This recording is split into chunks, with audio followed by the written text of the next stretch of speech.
एक बार माता रुक्मिणी भगवान कृष्ण से पूछती हैं कि आखिरकार कौन से श्राप के कारण स्त्रियों को कौन सा श्राप लगा था जो उनको ये कष्ट भोगना पड़ता है। तब भगवान कृष्ण कहते हैं कि स्त्रियों को गाय ने ऐसा श्राप दिया था कि उनको जिंदगी भर भोगना पड़ता है और आज भी भोग रही हैं स्त्रियां। वर्तमान समय में भी यह श्राप भोग रही हैं स्त्रियां। मित्रों, सनातन धर्म डायरीज में आपका स्वागत है। आज मैं आपको गौ माता की एक ऐसी श्राप की कथा सुनाने जा रही हूँ जो कि श्री कृष्ण रुक्मिणी माता को सुनाते हैं। तो यदि आप मेरे चैनल पे नए जुड़े हैं तो चैनल को सब्सक्राइब करना मत भूलिएगा, क्योंकि सब्सक्राइब करने से आप लोगों को सारी नोटिफिकेशन मिलती रहेंगी।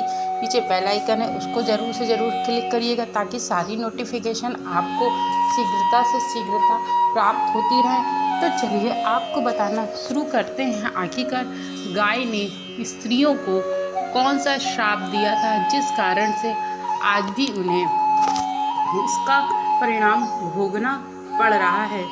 एक बार माता रुक्मिणी भगवान कृष्ण से पूछती है, गाय ने आखिरकार स्त्रियों को ऐसा कौन सा श्राप दिया था कि उनको वर्तमान समय भी भोगना पड़ रहा है। तब भगवान कृष्ण कहते हैं कि स्त्रियों को गाय ने एक ऐसा श्राप दिया जिस कारण से आज भी स्त्रियां उस श्राप को भोग रही हैं। हे रुक्मिणी, यदि आपने मुझसे ये प्रश्न किया है तो मैं आपको जरूर से ज़रूर बताऊंगा, और यह पूरी घटना मैं आपको एक कथा के माध्यम से बताने जा रहा हूँ। तब श्री विष्णु बताना शुरू करते हैं कि एक गांव में श्याम नाम का एक व्यक्ति रहा करता था। उसके पास एक गाय थी। वह गाय गर्भवती हुई। गर्भवती होने के साथ उसका जो मालिक था यानी कि श्याम बहुत मेहनत करता था, उसके साथ सदैव लगा रहता था। दूध देना, पानी पिलाना और उसको चारा पानी सदैव खिलाता रहता था। फिर जैसे ही वो गाय गर्भवती होके जैसे ही उसने अपने बच्चे को जन्म दिया, जन्म देने के बाद जो श्यामलाल था वह रोज़ उसका दूध गाय का निकाल लिया करता था और अब उसको बेच दिया करता था और खुद भी खाता पीता रहता था और अपने परिवार वालों को खिलाता पिलाता था। इसी तरह से उसका कुछ समय बीत जाता है।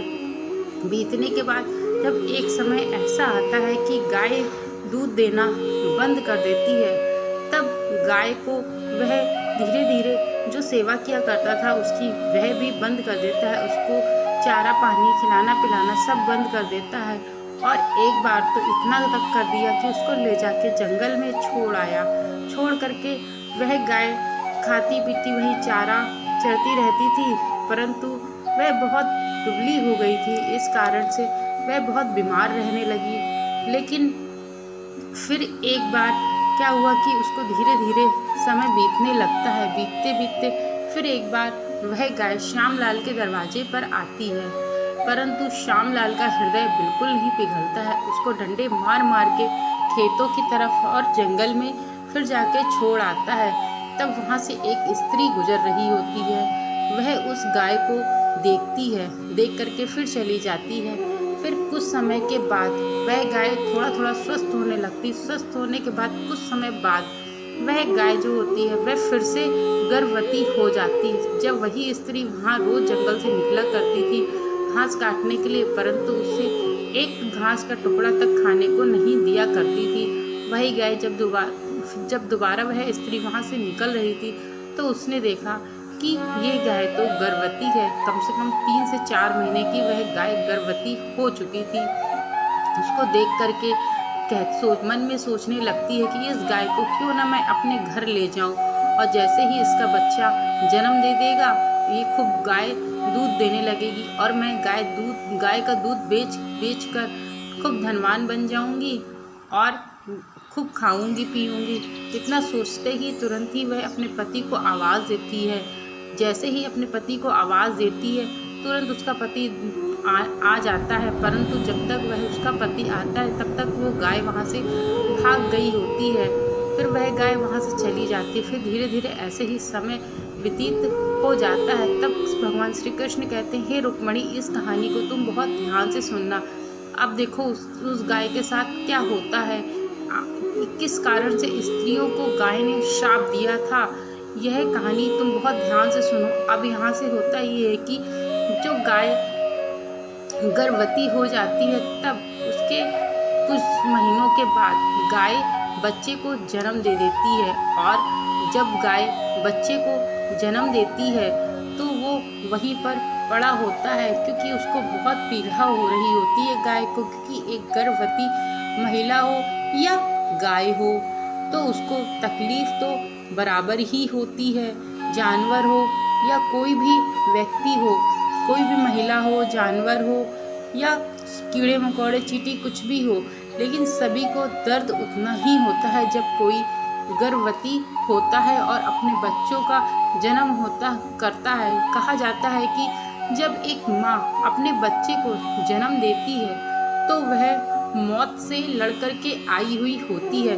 यह बात सत्य भी है, क्योंकि जब कोई महिला गर्भवती होती है तब उसको मौत से ही लड़ने के समान माना जाता है, क्योंकि बड़ी कष्टों के बाद ही बच्चे को जन्म मिल पाता है। क्योंकि 9 महीने पहले पेट में रखो, फिर उसके बाद जब उसका जन्म होता है तब दर्द इतना बर्दाश्त करना पड़ता है। तो तब भगवान कृष्ण कहते हैं कि जैसे ही गाय ने उस बछड़े को जन्म दिया, तैसे ही वह महिला फिर वहाँ से होकर के गुजर रही थी, और जैसे ही उस गाय को देखती है तो कहती है कि आज तो इस बछड़े ने जन्म दे दिया है, इस गाय ने बच्चे को जन्म दे दिया है, बछड़े को।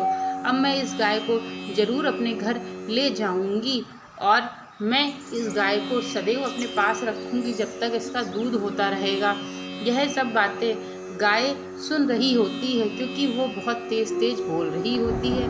तब गाय सुन रही होती है। जैसे ही गाय इन सब बातों को सुनती है तो वो गाय स्त्री से कहती है कि हे देवी, तुम मुझे जो मेरा बछड़ा हुआ है इसको मेरे गले के पास रख दो, ताकि ये जब 8 महीने का हो जाएगा तब ये चलना प्रारंभ करेगा। अभी इसको बहुत कष्ट है, तुम मेरे पास इसको उठा के यहाँ पर रख दो तो मैं इसको कहीं सुनसान जंगल में लेके चली जाऊँ, क्योंकि मुझे कोई हानि ना पहुँचा पाए। यदि मुझे हानि पहुँचेगी तो मेरे बछड़े का क्या होगा। इतना कह के वह गाय से स्त्री इतनी बात कहती है कि स्त्री कहती है कि मैं तुम्हारे इस गंदे बच्चे को कैसे छू सकती हूँ, कितना गंदा बच्चा है ये, मैं इसको बिल्कुल नहीं स्पर्श कर सकती हूँ। हाँ, मैं इतना ज़रूर कर सकती हूँ कि तुमको मैं अपने घर ले जा सकती हूँ ताकि तुम दूध दो और मैं बेच सकूँ। इतना सुनते ही वह गाय को बड़ा ही क्रोध आता है। गाय कहती है कि जिस कारण से जिससे तुम नफरत कर रही हो, जिसको तुम इतना तुच्छ बता रही हो, गाय के बछड़े को, तुम उसी की माँ का दूध बेच करके धनवान होना चाहती हो और उसकी माँ का दूध बेचना चाहती हो, और तुम इस गाय के बच्चे को स्पर्श भी नहीं करना चाहती हो।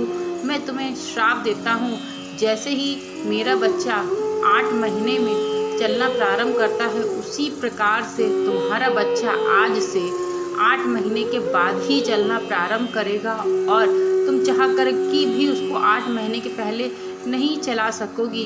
इतना सुनते ही वह महिला बहुत ज़्यादा परेशान हो जाती है और तब माफ़ी मांगती, लेकिन माफ़ी का कोई फ़ायदा नहीं होता है, क्योंकि उस समय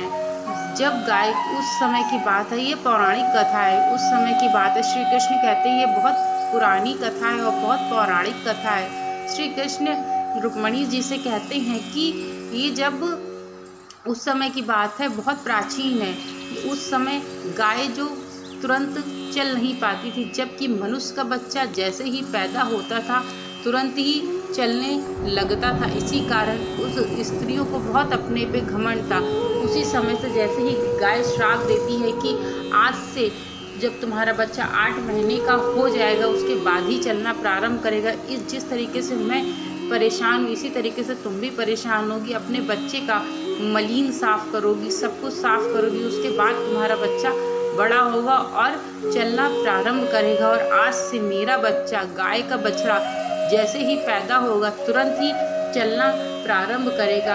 ऐसे बहुत से भगवान कृष्ण ने रुक्मिणी जी से कहते हैं कि ऐसे बहुत से गुरुजन हुए जो पैदा होते ही चलना प्रारंभ किए थे, जैसे विश्वामित्र थे और तुलसीदास जी थे। इनको जैसे ही इनका जन्म हुआ था तुरंत ही इन्होंने चलना प्रारंभ कर दिया था। इस कारण से उस समय जो गाय के बछड़े होते थे वह 8 महीने के बाद चलते थे, जबकि जो मनुष्य के बच्चे होते थे तुरंत ही चलना प्रारंभ कर देते थे। यही श्राप दिया हुआ था गाय ने स्त्रियों को, जो कि आज भी स्त्रियां इस श्राप को भोग रही हैं। तब रुक्मिणी जी तब कहती हैं भगवान कृष्ण से कि यह तो गाय के साथ नाइंसाफी हुई। गाय के अंदर 33 करोड़ देवी देवताओं का वास होता है, फिर भी मनुष्यों को, इन पापी मनुष्यों को जरा से भी दया नहीं आई। तब भगवान कृष्ण कहते हैं कि कलयुग का मनुष्य ऐसा ही होगा। हे देवी, कलयुग का मनुष्य ऐसा ही होगा, न दया होगी न भाव होगा। यहाँ तक कि इसी गाय का मांस काट काट के कलयुग के समय व्यक्ति खाएगा और अपना भोजन का आहार बनाएगा। मित्रों, वैसे भी यदि आपको, तुलसीदास जी कहते हैं कि यदि किसी भी व्यक्ति को आपकी ज़रूरत हो और आप उस समय उस व्यक्ति की मदद कर देते हैं तो सबसे बड़ा पुण्य यही है कि यदि किसी व्यक्ति को आपकी मदद की ज़रूरत है और आपके बस में है तो आपको उस व्यक्ति की ज़रूर से ज़रूर मदद करनी चाहिए। मदद करने से आपके जीवन में कुछ न कुछ अच्छा ज़रूर घटित होता है और आपको सदैव ही दूसरों की मदद करते रहना चाहिए। मित्रों, मेरे द्वारा बताई गई यह जो गाय ने स्त्रियों को क्या श्राप दिया है, यह वीडियो आप लोगों को थोड़ा सा भी अच्छा लगा हो तो चैनल को लाइक, शेयर और सब्सक्राइब करना मत भूलिएगा। Thank you so much video को वॉच करने के लिए।